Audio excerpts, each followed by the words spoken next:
Well, good day, everyone. Welcome to another episode of the CAMO Cowboy Outdoors. It's darn cold today. It's minus 26 on the Celsius. I'm just getting things underway here. That would be about minus 15 Fahrenheit for my southern friends. But I just came out here 2 days ago. I started dumping some carcasses here close to that one beaver house. And you can see there's been a lot of activity out there already. So I'm bringing some more out there today, but here 2 days ago when I was here, I had set a snare here and we caught ourselves a dog, and it's still alive, so I'm going to take care of it. But this looks like a pretty dog, guys. It looks really light colored, very light. So yeah, let me take care of it and we'll have a better look at it.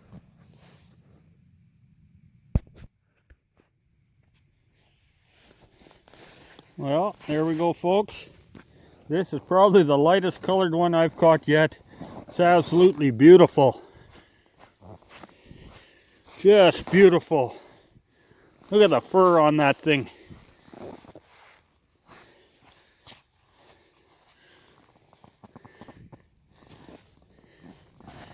Yeah, they had their trail coming through, right through there. And I figured for sure if I threw some carcasses out there and the ravens got on it, which they did right away, I can probably take the snare and just go back in there a ways and reset it, which might be a good idea anyways, because if this one would have been dead here, all these ravens, when I drove up here, there was about 20 ravens flew away from there and they would have been on it. So I'm gonna move it back there. You know what, guys? I got a few of these rams where I put this through the eye. I put the tether cable through the eye, and you know, it was against my better judgment when I did it. I only did it on a couple, and I don't like it. You don't get as good a quick a kill on those coyotes. Because you see, if this was up here where it should be, then when that coyote stretches it out, that cable's pulled tight on here, and he pulls tight on this cable around his neck, so it just tightens this cable up more, and then this arm on this side just keeps moving to take up the slack. What happens when you put it through the eye like that, you just get this flexing. Every time they pull on there, it just flexes and it doesn't tighten up as good. So I'm going to change that. Like I said, I never did, when I started with power rams, I never put it on there, and then I did it on a few, and I don't like it. It's not the right way to do it. Anyways, let's have another look at this coyote. Like I said, this is a money dog, guys. If a guy could catch everyone like this. Nice belly on it. What a money dog. I'm really happy with that one, fellas. So I'm going to get it out of there. I'm going to reset this ram back further in the trees. That way if I catch one and don't come up on it right away, maybe the ravens will stay off it. I'll talk to you guys later. The hills look beautiful today with all that hoarfrost on the trees. And on that one hill, it's not going to show up on the camera, but I can see an animal up there because there is something that is very black. It looks too small for a moose. Could be a wolf.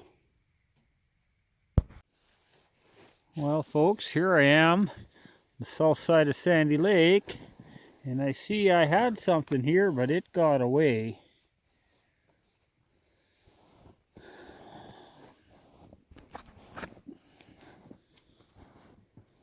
It got away. I don't know what it was.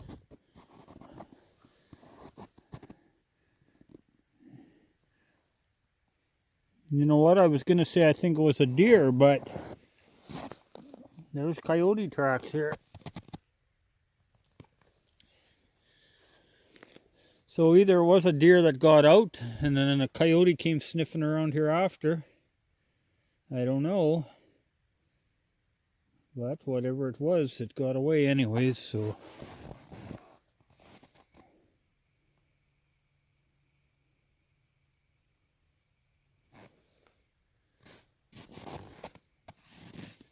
I see my snare laying there, so. It didn't take off with a snare on it, that's for sure.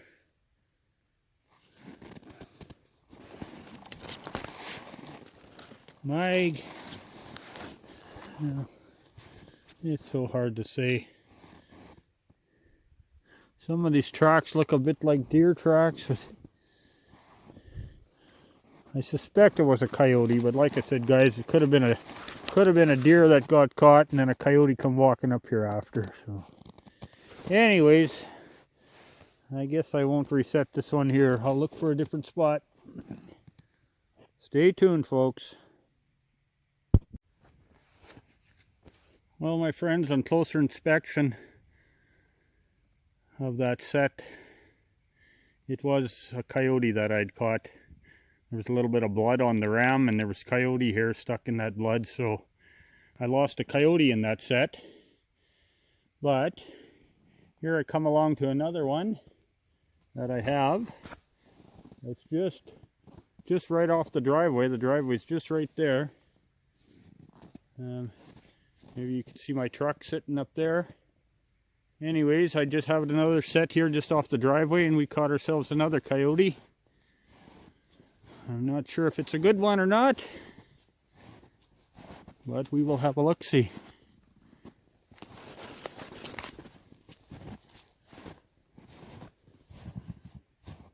Oh, it's still alive, folks. I'm going to take care of it, and then we'll come back. Well, folks, it's not the nicest dog. It's got all its fur, but it kind of looks a little woolly. It's just doesn't have mites or anything. It's got all its fur. It's definitely worth skinning. It'll bring something, but it's kind of dark too. It's just not a real pretty dog, but it's a dog nonetheless. I had a jump stick here. This coyote came in from the north here, and they got a pretty good trail there. In fact, I'm going to move the snare down just onto that big tree there. But the deer use this trail too, so that's why I have to put a jump stick, and the coyotes go under, and the deer go over. That's the way it's supposed to work anyways, and it seems to. So I'm going to get this coyote out of here. I don't have another snare with me right now. I'll come back here later, and it's handy since it's right along the driveway, and I'll move it back there and I'll put another snare on it.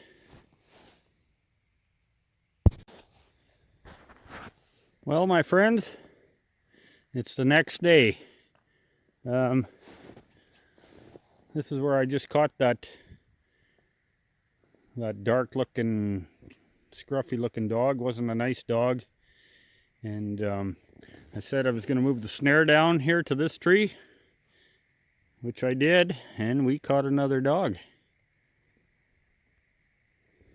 A little skiff of snow last night, still snowing very lightly. Let's take a look at this dog. Not too big. Not too big of a dog.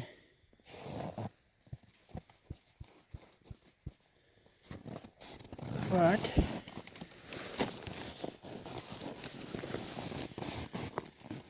it's a well enough furred dog. It's just a pup.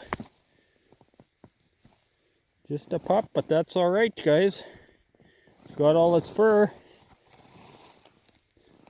Got a good belly on it. Well, I am happy. I am happy. Well, now we'll see what to do here. It's a bit of a mess here. I can probably take this snare and even move it a little further back on that trail. You know, yesterday it was right there. Today here. Maybe tomorrow back there. Yeah, the coyotes are just in this heavy timber here. They run these trails like crazy, and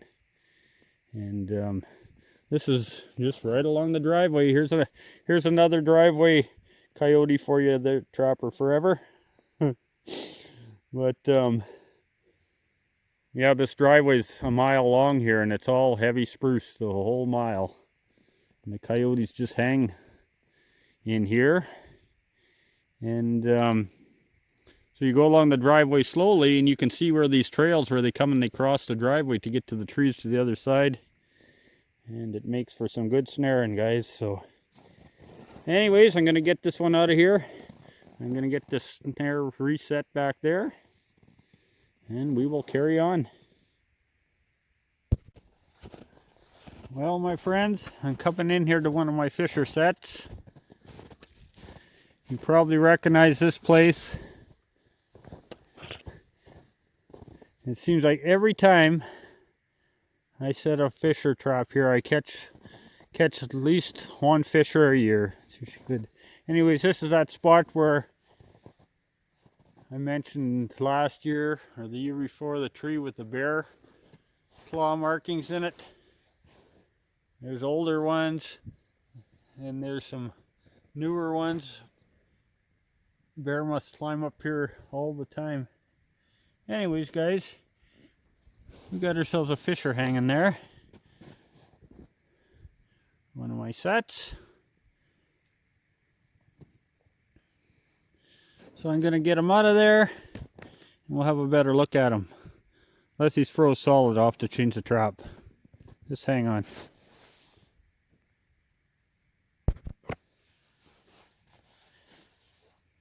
Okay, yeah, he's froze solid in there, guys, so I'm just going to have to change the trap out.